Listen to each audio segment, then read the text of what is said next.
hopefully you fasten your seatbelts for the next 2 hours. Right. That's nonsense, Clint. I'm not buying it. I'm sorry. I don't care what you buy. That's nonsense. My feeling. You're not just buying a racetrack. You're buying a piece of American racing history right there. I mean, that's huge. The history behind the track, just mind-boggling. You hear a lot of rumors in the rumor mill. I'll just keep tuning in to you guys to hear the truth when it comes down to it. So don't do that. I've already had one dose of tin hat syndrome today. I don't need a second one. Stuart Friesen said to Brett, he says, "Why don't you bring us to more places like this?" And Brett goes, "There isn't any other place like this." Race fans, it's time to throw it up on the cushion and get dirty. Coming to you live from the Finger Lakes and Southern Tier, it's time for Turn 5 Live. Now your hosts of Turn 5 Live, Steve Ovens, Clint Miller, and Brad Ovens. Welcome aboard, race fans, to this week's episode of Turn 5 Live here on the Performance Motorsports Network. Steven Ovens, Clint Miller, joining you from Horseheads in Penn Yan, New York, ready to take the green flag on tonight's episode. And we got Bob Steele, got the boss man throwing the switches for us here tonight down in the wonderful area of Delmarva, Delaware. So thank you, everybody, for joining the program here tonight. A lot of content coming to you your way tonight. We've got we're going to hear from winners from the Woodhall Raceway. We've got winner interviews from the Outlaw Speedway. And Clint, what a weekend. We finally had a decent weekend of racing. I know Sunday got just a little bit wet, and most other places other than Thunder Mountain kind of canceled things off. But really, all in all, not a bad weekend of racing. No, you're absolutely right, Steve. And it was, it was kind of sketchy. There was lots of percentages being thrown around, and it made it hard to decide anything. But when it came down to it, the weather was beautiful. Like you say, Thunder Mountain was pretty much the only place that was really affected by rain. And it was just a great weekend, great racing all around. No doubt about it, my friend. And again, we got some news breaking in from Outlaw Speedway, and we want to thank Tyler Seary and Pete Mesco for hooking us up with the exclusive announcement here. So for all the folks tuning in tonight, I know, Clint, that our announcement, that the fact that we had news tonight, probably threw some people for a little bit of a loop, because I know there's been quite a cry out there for the four-cylinder division at Outlaw Speedway to split into rear-wheel drives and front-wheel drives. Well, Clint, drum roll, please. Brrr. Guess what? That's not happening. They are not splitting the divisions. However, we do have exciting news. Of course, next Tuesday night is the Short Track Super Series event at Outlaw Speedway. Was supposed to be a triple header of Short Track Super Series, Grit Racing Sportsman Series, as well as the Fight Night All-Star Street Stock Series. Well, as of this afternoon, track owner and promoter Tyler Seary has added the four cylinders to the Short Track Super Series night coming up 1 week from tonight, Tuesday, June 7th at Outlaw Speedway. And here you go. Here's the big part of the announcement. $600 to win for the four cylinders on Tuesday, June 7th, our Super Series night. $600 to win, $300 to take second place, and then it will be a regular payoff from there on back.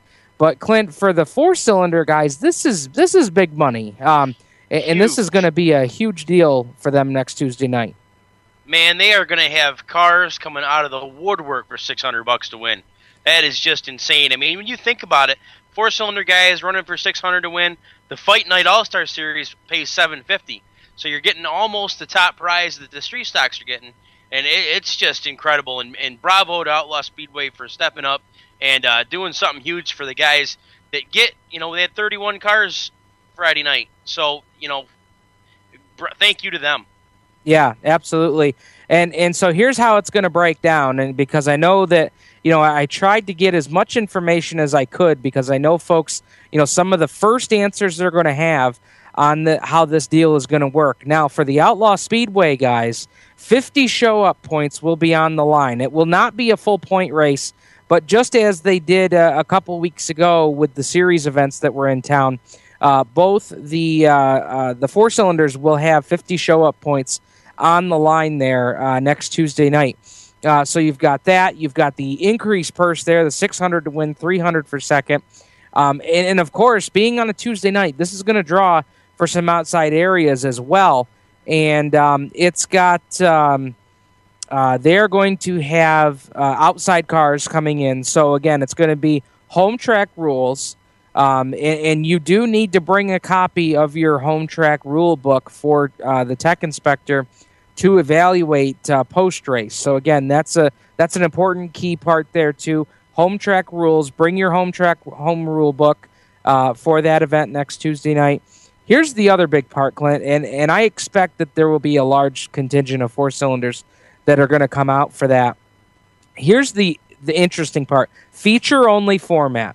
So for all the fans listening tonight saying, it's a Tuesday night, why are they adding a fourth division? Why are they going to drag it out? It's going to be feature-only format. And here's how it's going to work. They will start a maximum of 35 cars in that event.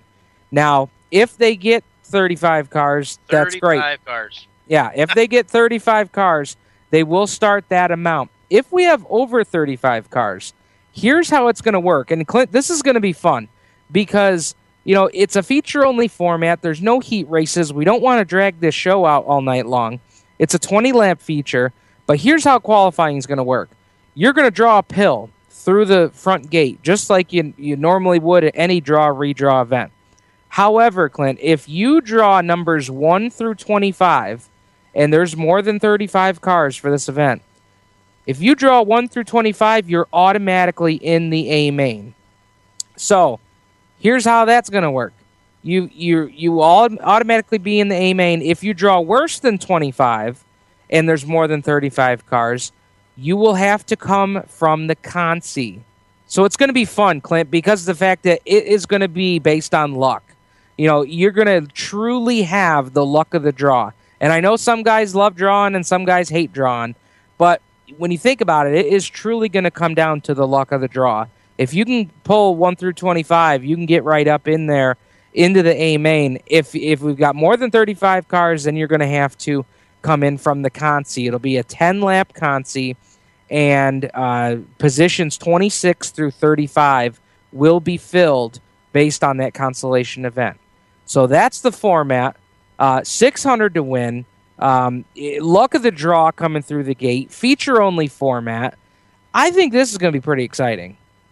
Well, yeah, it's going to be just like you said, Steve. It's going to be luck of the draw, and I don't know how they're going to have the pill draw. I know, like on a regular night, they have 100 chips in the bag that you draw from, and if I'm guessing it's going to be the lowest 25 chips drawn will be your starting field, and not necessarily if you draw 1 through 25. I don't know. I don't exactly know how they're going to do it, but yeah, and it truly is. It's like the Grit Series is now. You can say Rocky Warner walks through the gate, draws 95, and there's 40 cars.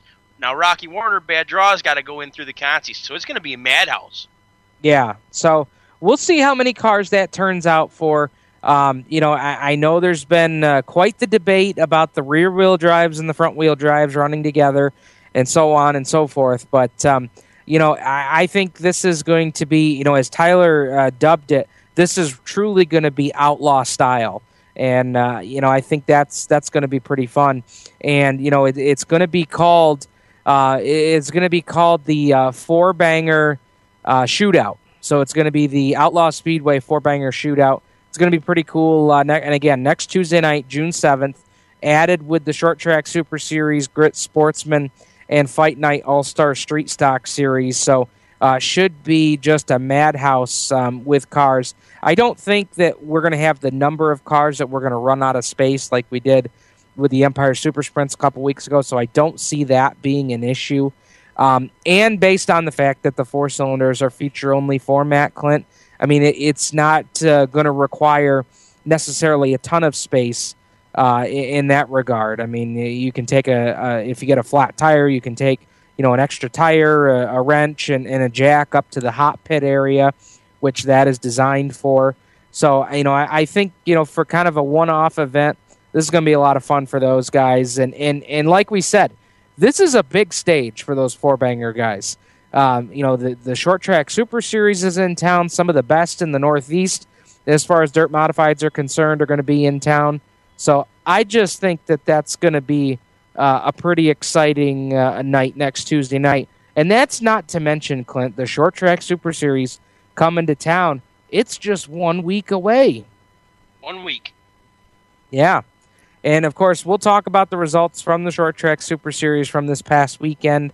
They had an event that was shortened by 4 laps due to rain. Chad Cook picking up the big win there. We've got some results coming in from Outlaw Speedway, Woodhull Raceway. We will also touch on everything that happened at the Thunder Mountain Speedway this past weekend. And there's also was quite a bit of racing on the pavement and on the concrete this weekend, Clint. And I believe you had said your plans were to take in Chemung. Did you make it down there? No, I didn't make it down there. After some careful consideration, the 100-degree heat got to me, and I decided not to go. Yeah, I don't blame you there. Saturday night, up in the announcer's booth at Woodhull, boy, it was just it was a hot, steamy night, and I have to send a big shout out to Brandy and Ted White. If they hadn't saved us with their fans up in the announcer's booth, that would have been a long evening. I don't remember ever going through that many water bottles on Saturday night, and I still didn't drink enough water. But it was just one of those weekends, man. But after all the rain we've had, I'm not complaining. No, a race is a race, and sometimes I didn't have to be there, but you having to be there, yeah, take it all day long. It's better than that wet stuff. And before we get into Woodhull and Outlaw results and all those things tonight, Clint, Friday night show ran off pretty well at Outlaw Speedway Friday. The IMCAs took quite a while, but overall, what was your takeaway from Friday night? I thought it was great. It was way better than it was the week before, obviously for many reasons, and they had the hole going through 3 and 4, but they took about a half-hour intermission break, fixed it. The racetrack was flawless, and they pushed everything through. I think the checkered flag flew at 11:27 or something like that, and minus an extended feature race and the half-hour intermission for track grooming. We could have easily been out of there 10:30, quarter of, if everything fell in the right spot. So no complaints here whatsoever. Absolutely. When we come back here, we're going to have Woodhull Raceway results. We talked to all the winners down in Victory Lane, so we'll talk about that as well. So stick around. A ton of coverage to come up here tonight on Turn 5 Live, right here on our home at the Performance Motorsports Network, the voice of motorsports. We're growing like crazy and need account reps who know their way around agencies, the internet, and social media. Got connections? Or do you know how to get to the decision makers? Are you fearless? We need you. Internet radio, or as we call it, wireless mobile radio, is rapidly becoming the place to be with almost limitless income potential. So contact us to get involved with the fastest growing professionally produced group of internet radio stations in the world. Your imagination is the only limit here. Call 717-749-0444. That's 717-749-0444. Or you can email us at scorpionradiogroup@gmail.com. You want to ask for Sue. Okay, so Sarah, I'm dropping you off at Emily's? Yep. And Josh, you're going to? Soccer, Dad. Soccer practice. Right. Oh, by the way, I just wanted to let you know when I pick you both up, I'll be wearing my short shorts. What? No! Yep, and my dorky dad hat, and I'm going to do my dad dance for all your friends. They'll love it! Seriously? Why? Because I like my short shorts. Of course, I could be talked out of it if you guys would just buckle up your seatbelts without giving me a hard time. It's important to get your kids to buckle up for safety, no matter what it takes. And sometimes, all it takes is your parental powers of persuasion. Okay, we're buckling up. See, all buckled. Good choice. I'll just have to do my dad dance at dinner time. What? No! Do what you have to make sure your kids are wearing their seatbelts, even on short drives. Never give up until they buckle up. A message from the National Highway Traffic Safety Administration and the Ad Council. Visit safercar.gov/kidsbuckleup for more information. Creekside Entertainment is the official DJ, photo booth, and uplighting company of Turn 5 Live on the Performance Motorsports Network. Stuart Ovens and his staff at Creekside Entertainment are professional and experienced with events of any type. Creekside Entertainment specializes in wedding packages that are affordable and fun, and they are ready to serve you with the most up-to-date music and karaoke selection. If you can sing it in the shower, you can come out and sing it with Creekside Entertainment. And don't forget about the Creekside Entertainment photo booth and uplighting service that will transform your wedding or party into an event the family will be talking about for years. Trust the entertainment company that racers trust. Call Stu at area code 315-481-9700 or visit them online at creeksideentertainmentdj.com. You can also find them on Facebook and Twitter. Creekside Entertainment, division sponsor of the Black Rock Bandits in 2015. Hi, race fans. This is Kelly Hebing, and you're listening to Turn 5 Live on PMN. Stephen Ovens, Clint Miller joining you on the program here tonight. And, things sounding great here, Clint. We're having a great time here on Turn 5 Live tonight, and we're going to start diving into some results. I told you we got a lot of things to dish about tonight as Woodhall Raceway. And actually, Clint, it was kind of unique this weekend. Believe it or not, we were one weekend away from June. And this was the first weekend that I actually announced at 2 tracks in one weekend. Can you believe that? Yeah. No, I can't. I can't believe that. It was the first time all season that I had a Friday night job and a Saturday night job. So I told my wife this weekend, I said, we were having fun there for a while because things kept getting rained out and delayed and whatnot. And, we kind of got to enjoy that little bit of a break of not having the Friday, Saturday night grind. But, this weekend, the first opportunity for that. And tonight, we are going to start out with Woodhall Raceway. And I just want to start out and apologize up front because I had an issue with my recorder on Saturday night. So I don't have an interview with Mike Bills from Victory Lane. I'm going to catch up with him next Saturday night at Woodhall. And we'll try and bring that to you next week because he was a good interview. It was one of those times, Clint, that you face palm right in the middle of Victory Lane. I went to turn the recorder on and it goes file full, and I'm like, oh no. So, but anyway, we talked about Mike Bills. He picked up the big win on Saturday night, 35 laps, and they went green to checkered. I couldn't believe it. I think that whole race took about 10 minutes, maybe 15 at the most. They were really hauling the mail. Mike Bills had up to a half-track lead at one point and ended up with about a straightaway lead at the checkered flag. He got his first feature win there Saturday night. Kenny Peoples Jr., who started 5th on the field, worked his way up to 2nd pretty early in the event, and tried to chase down Mike Bills, but nobody was going to get Mike Bills on Saturday night. Eric Fisher finished a solid 3rd. The battle from 3rd to 8th was the most entertaining on the track all night long.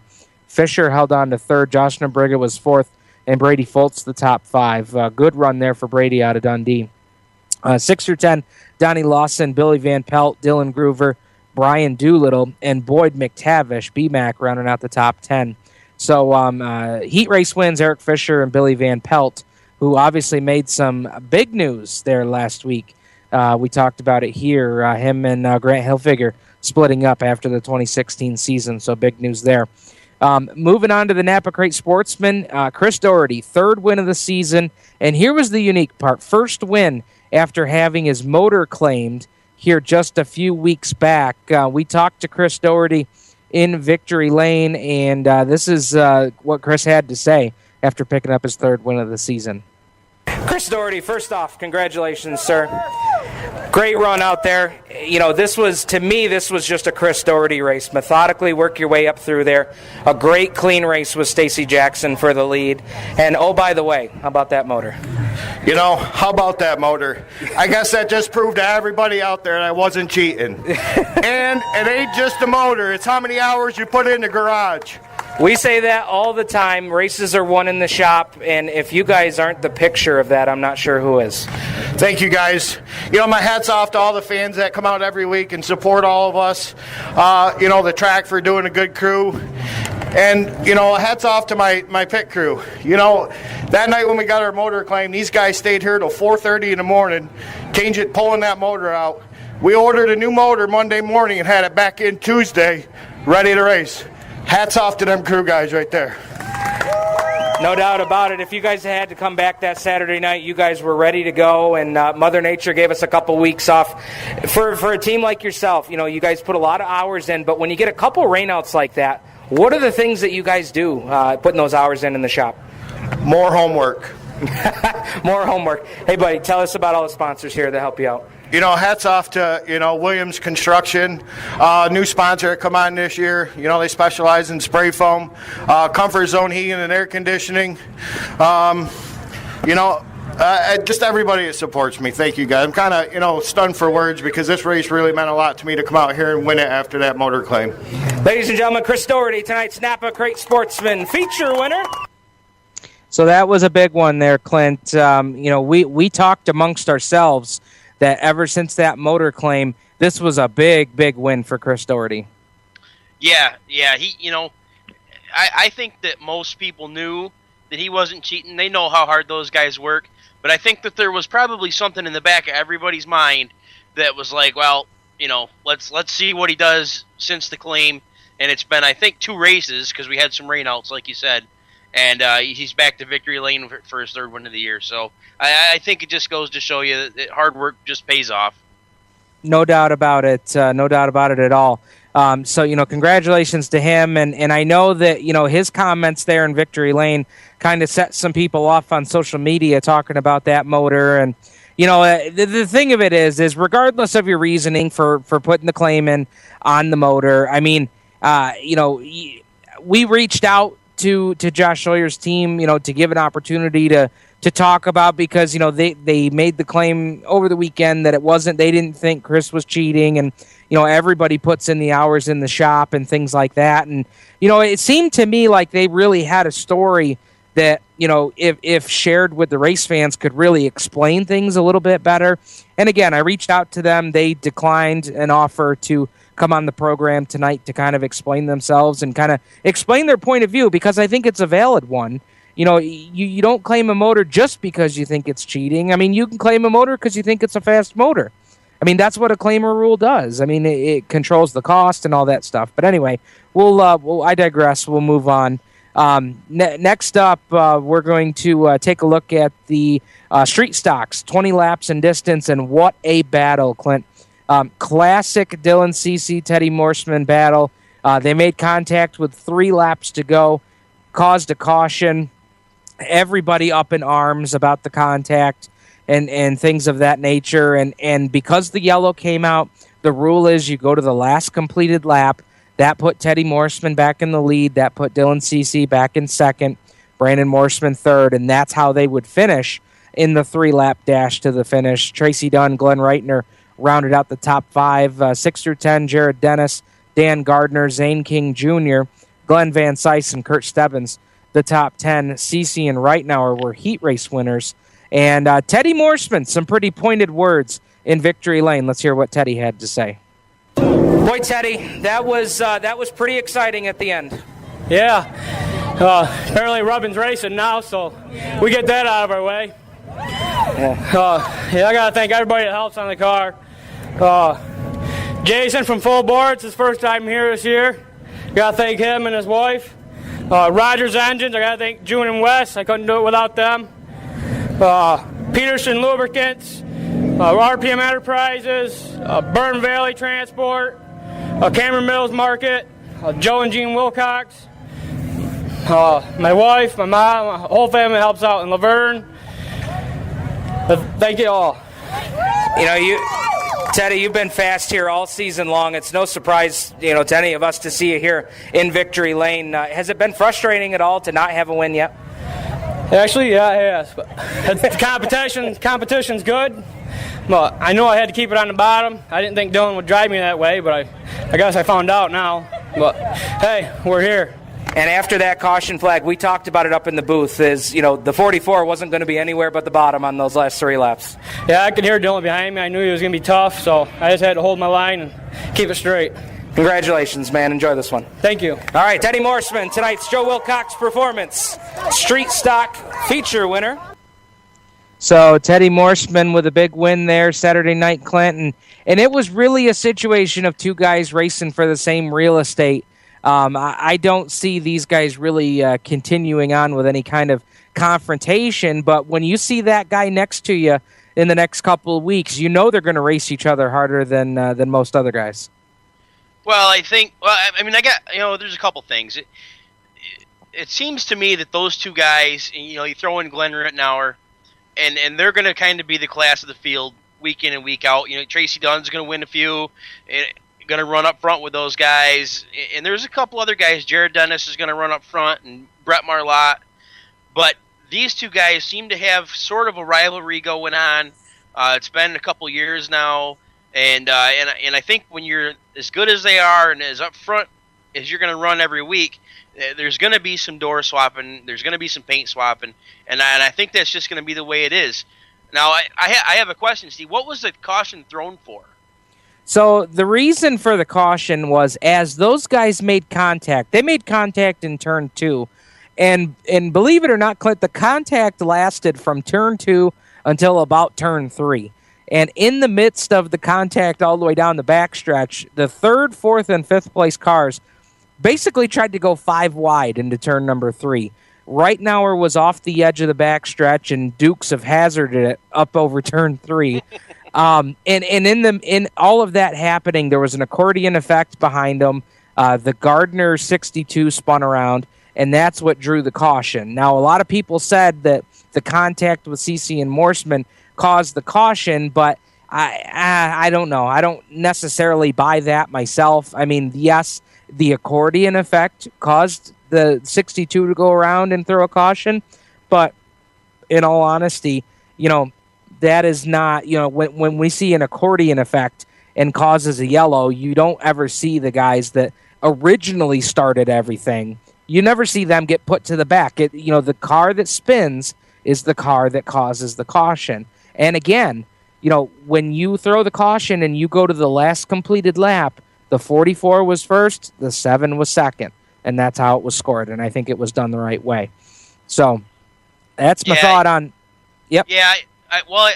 Without being there, if I've only seen once or twice where if it starts to accordion, the guys in front of the accident get penalized. I know it happened to Carl once over to Woodhall, but if they aren't the one that caused the caution, then yes, it would go back to the last completed lap and whoever's in the lead. I don't have a problem with that. I guess everything that I read was the caution was thrown for those 2 in their contact. No, not that it happened behind them. If the 44 and the 7 spun were completely sideways and came to a stop, then yes, I would get that you'd send them to the back, but they didn't. I mean, they pretty close to maintained their position. Brandon Morseman did slip by, but he didn't get back to the start-finish line before the caution came out. So again, you go back to the last completed lap. Gotcha. So that's how that was scored. Moving on to the SWL Awards 360 late models, Glenn Reitner picked up his first win of the season. We talked to Glenn in Victory Lane, and surprisingly was his first win of the season. Here's what he had to say. Congratulations on the win. Thank you very much. This late model's been throwing me fits here the last few weeks. As you guys notice, I've been kind of either pulled off the track or things been skipping and farting. I've been finishing 3rd or 4th, but we fixed all the bugs in it, and here we are tonight. I got to thank Joe and Gene Wilcox, Joe Wilcox Performance Automatics. They're a big part of this race team. They actually got me a sponsor that's here tonight, Moose Enterprises over in Sylvania, Pennsylvania. Anybody needs T-shirts made up, cars wrapped, anything along them lines, they have safety apparel. aftermarket parts for ATVs, the whole 9 yards. These guys are here tonight. Thanks, Dustin and Eric. The Nickel Brew up Can of Steel. Anybody needs to wash down a little dirt tonight and get some food, go up to Nickel Brew and get a beer. Absolutely. I imagine you guys will have a few of those tonight in celebration. And you talked about it. It's been a struggle with the late model. The street stock's been pretty on point for you this year, which, we're used to seeing this late model up front. What has it been this year? Like I said, this late model, we've struggled with a skipping problem with it, and ended up being faulty spark plugs 2 weeks in a row from Auto Late. But we got the problem fixed, and the street stock has been running pretty good, and we got that thing pretty much dialed in, and that is a fun Class 2. But hey, we're here with a late model night. I got to give my rest of my sponsors a thank you. Like I said, Moose Enterprises, Nickel Brew, Painter's Meat Processing, Baxter's Bakery, Lightspeed, Smoking Weed Barbecue, RLB Trucking, DJ's Custom Taxidermy. Without all them guys, we definitely wouldn't be here tonight. Did you need that caution halfway through? Carl Hughes started to give you a little bit of a challenge. Did the caution help you cool the tires, or was that not a factor? I don't really know for sure. I seen Carl on the inside of me a couple times, and Carl's a very strong runner on the bottom of the track. And I know Bruce Miller's a strong runner on the outside, so either I was a sitting duck or I was going to come home and with a win. Congratulations. Thank you very much. Glenn Reitner, tonight's 360 late model feature winner. So Glenn Reitner picked up his first win of the season. And moving on to the Doherty Auto Sales Mini Stocks 20-lap feature. First career win in the Mini Stocks. First career win, well, not first career win at Woodhull, but first career win in the adult divisions anyway. Jeffrey Doherty held off some of the best in the division. Carl Bourne, John Hand Jr., Chris Woodard, Rick Amadon, the top 5. They were chasing him down, and he fended off every challenge they threw at him. Doherty picks up his first career mini stock win. We talked to him in Victory Lane, so here is Jeff Doherty. Jeff, I got to tell you, I thought at some point during the season that you were going to pick up a win, learning how to run with these mini stock guys. But week 5? Good grief, young man. Oh, this is an amazing experience. I mean, I've been down here last year, but it's such a better feeling being here with a bunch of more cars, and it's speechless. I can tell, man. I don't have to tell you this, but there were some dogs chasing you down at the end. Tell us about that battle. I know. Going into 3 and 4 a couple of times, I saw, I don't know who was behind me, but I knew it was a black car, and he kept on creeping under me. So I was trying to slow my entry up a little bit, keep that bottom so he couldn't get under me. And I have to ask, too, was the car getting loose at the end, or was the driver getting excited? I was getting a little nervous there. I started over driving it a little bit, and just got a little shaky. I'll tell you what, man, you won a lot of races last season, but where does this one rank? This is easily number 1. Tell us about the folks that help you out here. I got to give a big thanks to my dad and my mom, Sean Gleason, Justin Pack, Jason Gleason. Let me see here. A new sponsor came along, Williams Construction and Spray Foam, Comfort Zone Heating and Air Conditioning, Buckley's Automotive, Mike's Auto Sales, Bobby Odgood's Auto Sales, Mike's Sears Fabrication. Just everyone that comes out and help me, and hopefully building a fan base here. Celebrate this one, man. You got an extra day, Memorial Day, to celebrate. Thank you. All right, ladies and gentlemen, first career win, Jeffrey Doherty here in the mini stocks. So Jeffrey Doherty, career win number 1. Clint, you'll never forget your first win. I know I never forgot mine, and so congratulations to him. Got a lot more results coming up, more audio clips from Victory Lane at Woodhull and Outlaw Speedway. We'll do it next here on Turn 5 Live on the Performance Motorsports Network, the voice of motorsports. Max Dairy Bar is a proud supporter of Turn 5 Live and the Performance Motorsports Network. Opened in 1974, Max Dairy Bar has been a Penn Yan, Cayuga Lake, and Yates County staple, serving the best Hershey's hard ice cream. They also have soft serve ice cream, their weekly yogurt special, sorbet flavors, gluten-free options, frozen Greek yogurt, and non-dairy lemon ice. Don't forget about their tricky 18-hole putt-putt course that will test your skill to see if you have what it takes to be a champion. Max Dairy Bar and Mini Golf, located on State Route 14A, just south of the village of Penn Yan, right on the way to Black Rock Speedway on Friday nights. Visit them online at www.maxdairybar.com or Max Dairy Bar on Facebook and Twitter. Stop by Max Dairy Bar and tell them Turn 5 Live sent you. We're growing like crazy and need account reps who know their way around agencies, the internet, and social media. Got connections? Or do you know how to get to the decision makers? Are you fearless? We need you. Internet radio, or as we call it, wireless mobile radio, is rapidly becoming the place to be with almost limitless income potential. So contact us to get involved with the fastest growing professionally produced group of internet radio stations in the world. Your imagination is the only limit here. Call 717-749-0444. That's 717-749-0444. Or you can email us at scorpionradiogroup@gmail.com. You want to ask for Sue. Creekside Entertainment is the official DJ, photo booth, and uplighting company of Turn 5 Live on the Performance Motorsports Network. Stuart Ovens and his staff at Creekside Entertainment are professional and experienced with events of any type. Creekside Entertainment specializes in wedding packages that are affordable and fun, and they are ready to serve you with the most up-to-date music and karaoke selection. If you can sing it in the shower, you can come out and sing it with Creekside Entertainment. And don't forget about the Creekside Entertainment photo booth and uplighting service that will transform your wedding or party into an event the family will be talking about for years. Trust the entertainment company that racers trust. Call Stu at area code 315-481-9700 or visit them online at creeksideentertainmentdj.com. You can also find them on Facebook and Twitter. Creekside Entertainment, division sponsor of the Black Rock Bandits in 2015. Hi, race fans. This is Nick Cooper, and you're listening to Turn 5 Live on PMN. Nick Cooper bringing us back from commercial break here on Turn 5 Live on PMN. Steve Ovens, Clint Miller joining you on the program tonight, talking Woodhull Raceway. We heard from 4 of Saturday night's winners, and now we will continue on with some results and victory lane interviews. And next up, we've heard from Chris Doherty already. We heard from Jeffrey Doherty.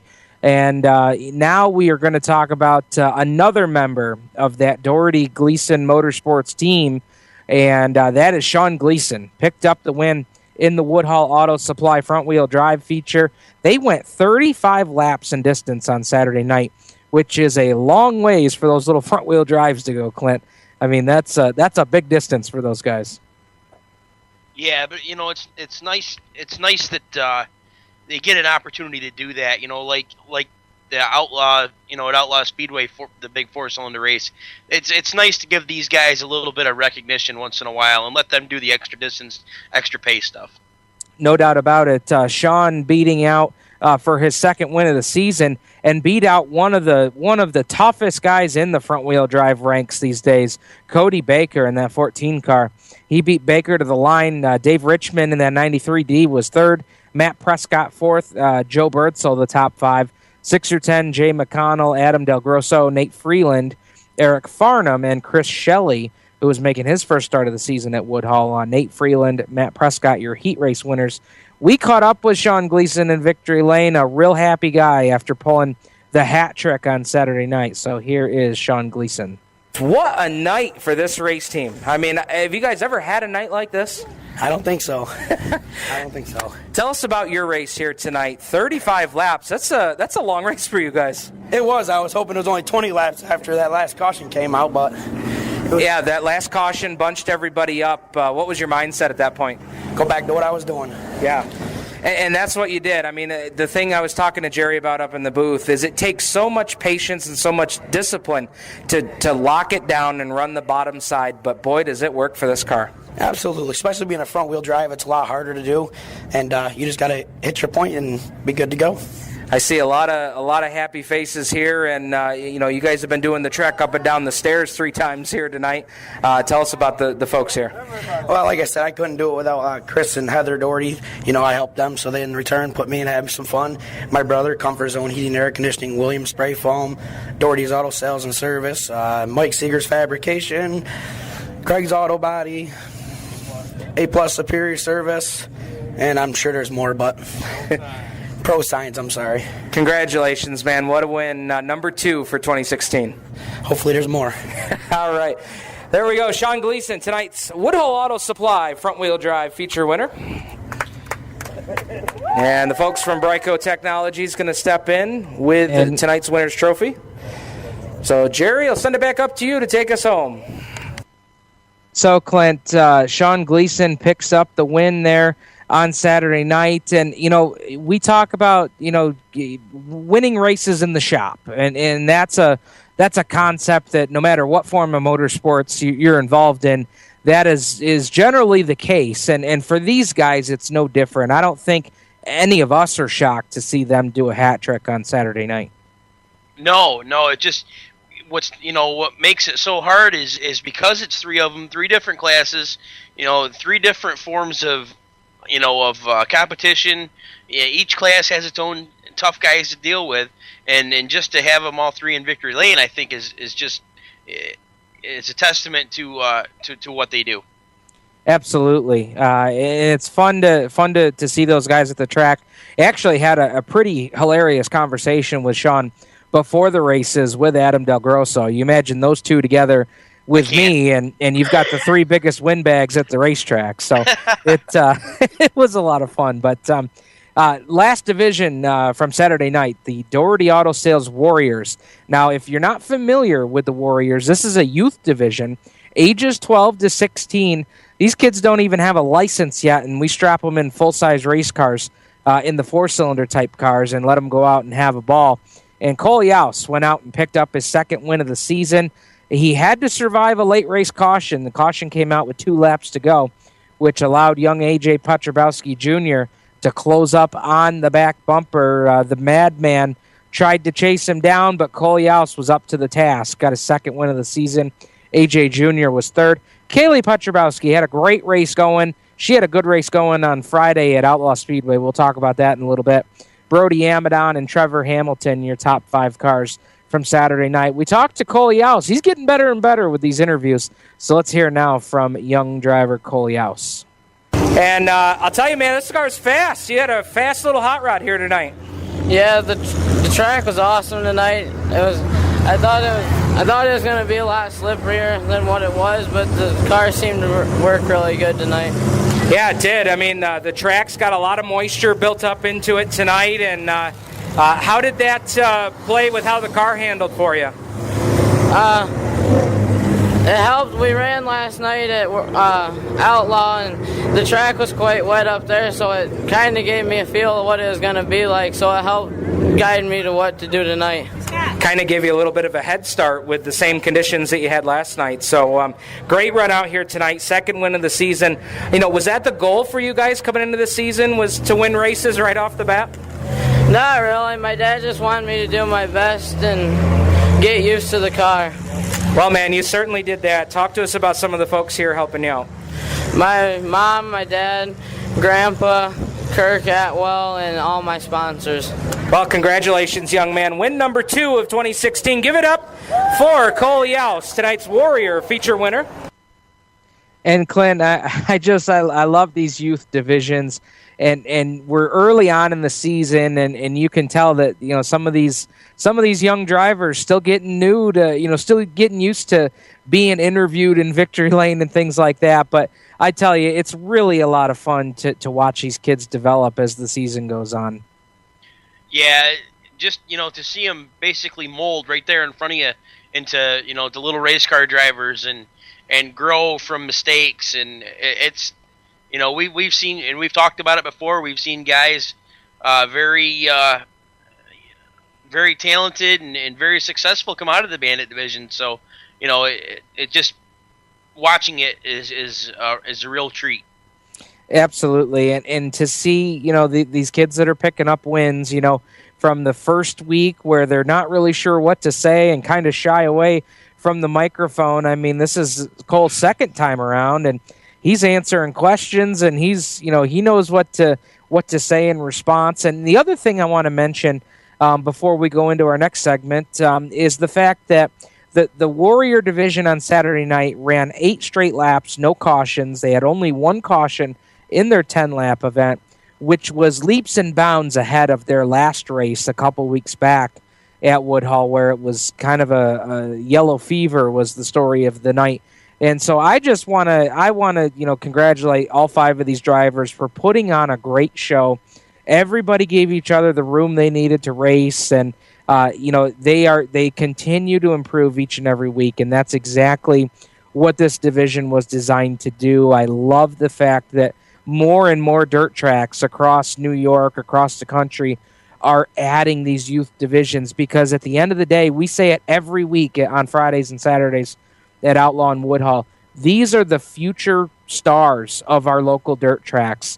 And like you said, Clint, so many big names have got their start in this division, and I'm thrilled to see more and more tracks catching on to this and getting the youth involved in racing and in our sport. It's only going to make it better in the future. So when we come back, you heard the results from Woodhull. Now we'll take a trip over to Dundee and have results and audio interviews from the Outlaw Speedway on Friday night. Stick around. You're listening to Turn 5 Live on the Performance Motorsports Network, the voice of motorsports. Parents, your son or daughter has had their license for a while now, but you want to make sure they're prepared for any situation they may face on the road. High school driver's ed doesn't teach them to drive defensively.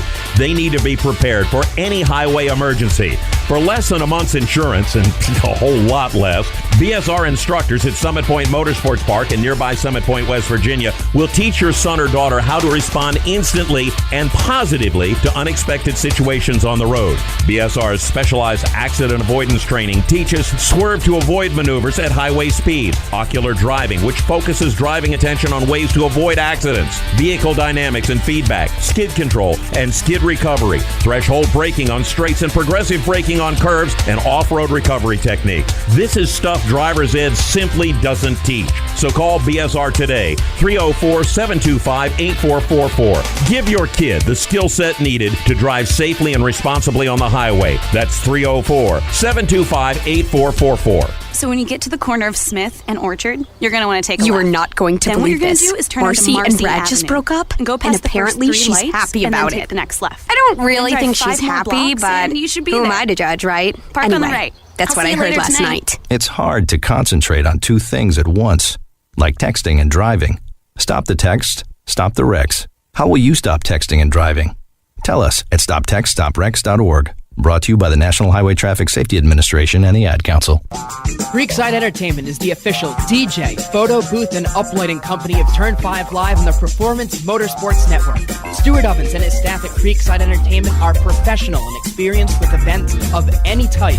Creekside Entertainment specializes in wedding packages that are affordable and fun, and they are ready to serve you with the most up-to-date music and karaoke selection. If you can sing it in the shower, you can come out and sing it with Creekside Entertainment. And don't forget about the Creekside Entertainment photo booth and uplighting service that will transform your wedding or party into an event the family will be talking about for years. Trust the entertainment company that racers trust. Call Stu at area code 315-481-9700 or visit them online at creeksideentertainmentdj.com. You can also find them on Facebook and Twitter.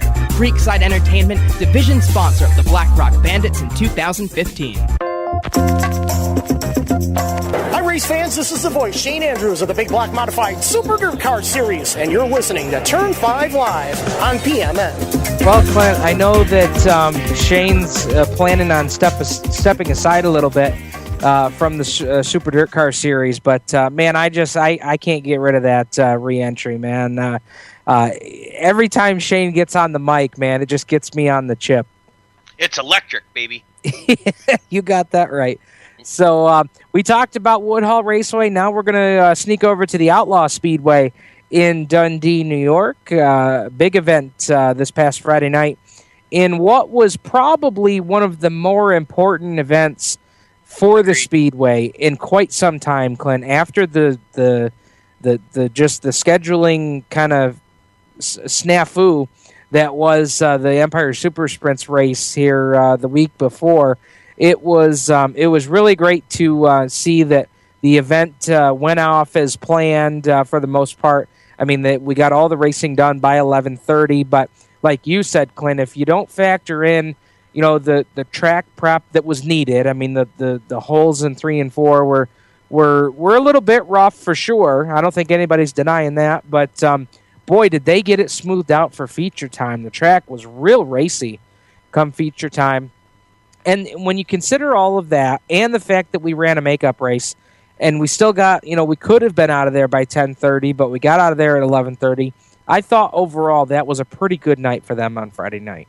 Oh, sure it was. Very doable. Your last feature of the night ran off at, I think they went off before, it was like 11:10, I think, is when they entered the racetrack, and like you said, it was very important for Outlaw Speedway to come through and be done and get out of the limelight for the week and just go on about business as planned. Absolutely. So the race that started things off on Friday night was a makeup 4-cylinder feature from the week before. Cody Baker, we talked about him here a couple segments ago. He picked up his second win of the season at Outlaw Speedway, pulling away at the end. Had a sizable lead there at the end. Zach Teed came home second, his best run of the season. Dan Smart, his best run of the season for third place. Bruce Kinner, Chris Mashesky, the top 5. 6 through 10 was Jordan Kiefer, Ray Heyer, who now is driving for Brian Grant Jr., Dave Kinner, Dave Wedham, and Nick Brown were the top 10 finishers. We caught up with a quite happy Cody Baker in Victory Lane. This is what he had to say. One of the only drivers to come out here with a front-wheel drive and show them how it's done. I don't know what you guys have done to this car, and I don't want you to tell me. I don't want you to give away any secrets, but wow. Yeah, it was hooking up real good tonight. I got to thank Greg Messler. He paid for a brand new set of rubber to go on the front of this. Last time I was here in Victory Lane, he says, "What's it going to take to make you win by a straight stretch?" It says, "New rubber." So that's what you did. New tires here on the front, and that made the difference tonight. Oh, yeah. The tires I ran last time, I run them for 7 years. So. No kidding. Yep. And you say that you run these tires for 7 years. I mean, this class is so affordable. Anybody could put a car like this together. Yeah, this one was put together 10 years ago, I think, at $700. Well, there you go, folks. Cody Baker, the makeup feature winner from last Friday night. So that was Cody Baker, the makeup feature winner there on Friday night. And again, just a new set of rubber was all it took. Can you imagine, Clint, 7-year-old tires? I can't even imagine. Well, no, I can't. We're about done with the right rear on Carl's car, and we got 2 out of it, and I think that's pretty good for a street stock. Yeah, absolutely. Moving on to the Friendly Dodge and Ford Modifieds, 30 laps the distance there.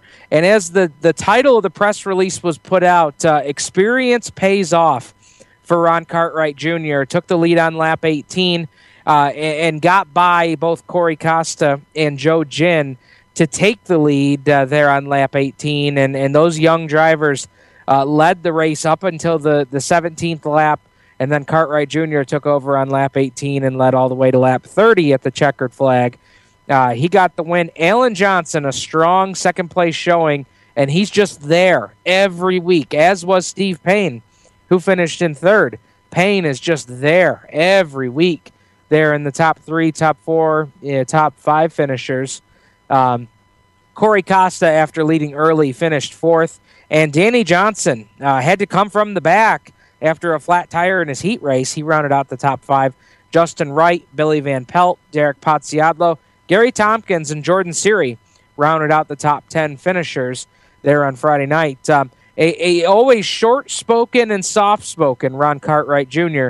was in Victory Lane. Here's what he had to tell us about his win. First win of the season.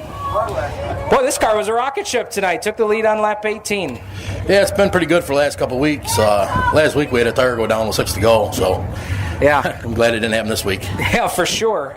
This is a car that I know you guys wanted to get real bad. This was the car you guys picked up at the Parts Peddler. Yep, this is new one we picked up at the Parts Peddler and put it all new this winter, and here we are. It's been fast. I know you've got a lot of great folks that help you out here on the 2B. Tell me a little bit about them. Yeah, I got to thank my mom and dad, my wife, my daughter. She drew the number again tonight. She's been good luck for you the last couple seasons. Yes, she has. Every time she's here, we win. Well, man, congratulations. Great way to get the season started here. We'll win on week 3. Thank you. All right, Ron Cartwright Jr., tonight's modified feature winner. A couple of things you can always guarantee, Clint, in an interview with Ron Cartwright Jr. in Victory Lane. It's going to be less than a minute long.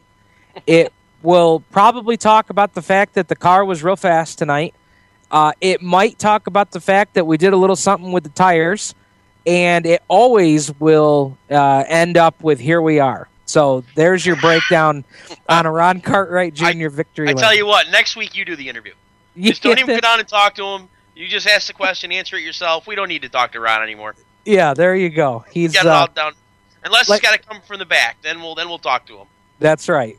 He's very short-spoken, very soft-spoken. But I'll tell you what, man, a big right foot on Friday night as he picked up the win in the modifieds. Moving on to the Crate Sportsman division, and it was Dale Welty who picked up the win there, his second of the season. And I got to give Dale Welty credit, Clint, because when I wrote my Crate Sportsman season preview for Outlaw Speedway, I didn't even include Dale in it.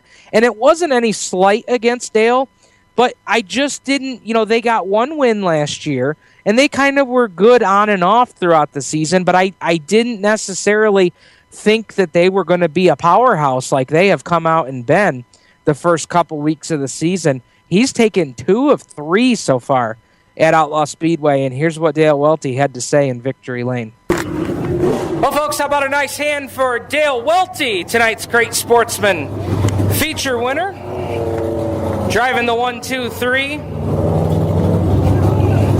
And I guess we're going to get a picture. Well, I'm going to sneak in here and do an interview. Dale, oh my goodness, man. I just talked to somebody earlier tonight that said, you know what? Dale Welty gave you a load of crap for not talking about him in your Crate Sportsman preview. You guys come out here and win 2 of 3 to start 2016. Yeah, we haven't finished worse than 5th, and we've run 5 Mile Point and Thunder Mountain and Skyline and a whole bunch of tracks around, and things just... I'll tell you, we changed a few things, not much. It's almost the same as what it is. It's a 3-year-old crate motor. We bought it 3 years ago when the other one blew up, and to tell you the truth, it's kind of a dog. It has been a dog, but as it breaks in, it gets better and better. Spent the money on a good carburetor. It really goes on starts with that carburetor, but it's more handling than the power, I think. I can go in the corner so hard, especially turn 1, not so much turn 3, but turn 1, I could crank right in there. Yeah. And in the past, I've always had to wait on that front end to catch, and now I just go in there and that thing is stuck like glue. You tell us all the time that this car here is your brother Daryl's pride and joy. He has done such a great job putting a good piece under you here. Yeah, he has. He's worked really hard all winter. He slays away at it, and I really don't help him as much as I should. And then we do the double duty. We got to go over to Larry Kennison's and work on the modified. So, and neither car has any sponsors at all. So, I mean, it's just, it's a struggle to keep going when you don't have a sponsor. Even if you win, it's hard to keep the expenses. So, if anybody's looking to put their name on a car, I mean, I'm starting to feel like I did back in the super stock days when every time I came, I thought, I got a good chance to win. So, pretty soon they'll start yelling, cheater, tear them down, and that's fine with me. I like to hear that. Congratulations, man. What a great run here tonight. Thanks a lot. Appreciate it. All right, Dale Welty, tonight's Crate Sportsman feature winner. So Dale Welty picking up the win Friday night, Clint, and it is pretty incredible that him and his brother Daryl, his brother Daryl puts a ton of hours into that car, and they have just come out and they've really been dominant so far. I mean, there's no other car in the division that has been able to enter turn 1 as fast as the 1-2-3 has. No, they definitely. Daryl definitely figured something out over the winter with the setup, and I don't, like you said, he's waited for the front end to catch last year. Front end catches pretty early this year, but I don't know if the geometry that he found was the front end or the rear end. I just know that the darn thing's going fast, and he's right, and it won't be long, and that motor will be coming out and going to tech. Yeah, I'm probably pretty sure about that too. Yeah, that's going to be coming. So moving on to the Crate late models, 10 cars, 20 laps the distance. Jason Knowles, after wrecking up the car the night before, picked up the big win. John Waters, Adam Depew, Chris Fleming, Mike Wunderling were the top 5 finishers. Knowles led from laps 1 to 20, green to checkered, and we talked to him in Victory Lane about the win. And Jason, they tell me after last night we had to rebuild the jet just a little bit. Yeah, it was tore up. Rebuild is the word for it. these guys over here, they worked their tail off. Bob and Dan, and even my brother's crew member come over. We started this morning at 8 o'clock. We left the house at 6:05 tonight. So, wow. Yeah, we cut it close, but I got to tell you what, if it wasn't for these guys and my wife and Denise, I mean, I wouldn't even be here doing this. You know, we talk to guys all the time that come back from some kind of hardship, whether it be, bad luck the week before, or a crash the night before. It takes these people over here to be able to do that. It sure does. It sure does. And don't ever forget it. And then thanks to the fans that show up. I mean, this is awesome seeing this place with these many people back in the stands. That's just awesome. Talk to us about your sponsors, Jason. Well, I got to thank Mobile Communications Corporation, of course, Doug Rose Construction, Hair Color Masters. I got to thank Terry Huff. He helps me out a lot. Dan Prince helps me out.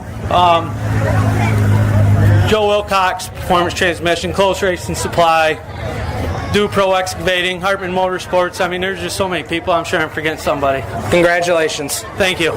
So that was Jason Knowles, crate late model winner from Friday night. And Clint, as you heard in the audio, a nice ovation when he mentioned the fans and what a difference things have been at Outlaw Speedway in 2016. Oh, no question. We went from the last 2 years and not because of who was running the place, because, Dan Harpel and Mike Jackson did a great job, but just to see that many people there is just fantastic. No doubt about it. We've got more recap and audio from Outlaw Speedway, and we'll go over it next here on Turn 5 Live on the Performance Motorsports Network, the voice of motorsports. You own a performance car and you know how to drive, but you want to learn real performance driving. Well, Bunky, get that car off the street and onto the track. Summit Point Motorsports Park, the Mid-Atlantic's premier road racing facility, located just over an hour from D.C. in nearby Summit Point, West Virginia, is the place to go. And you'll find that Friday at the Track is going to give you what you need. For less than a monthly car payment, you can attend this regularly scheduled one-day instructional event in your street car on one of Summit Point's 3 world-class road racing circuits. You'll receive classroom instruction, skid pad instruction in their cars, including front and rear skid control, and 4 20-minute in-your-car instructional sessions from a professional instructor. Have fun, go fast, and really learn how to drive. Call 304-725-8444 for class schedules and details. That's 304-725-8444. Friday at the Track at Summit Point Motorsports Park. Green light. Hey girl, school zone. I'm getting hungry. Car changing lanes. You want to meet me for pizza? Stop sign. Intersection clear. Yeah, street. Pizza sounds good. Ballin Street? Girlin Street! It's hard to concentrate on 2 things at once, like texting and driving. Stop the text, stop the wrecks. How will you stop texting and driving? Tell us at stoptextstopwrecks.org. Brought to you by the National Highway Traffic Safety Administration and the Ad Council. Here's an important message from RAD and this station.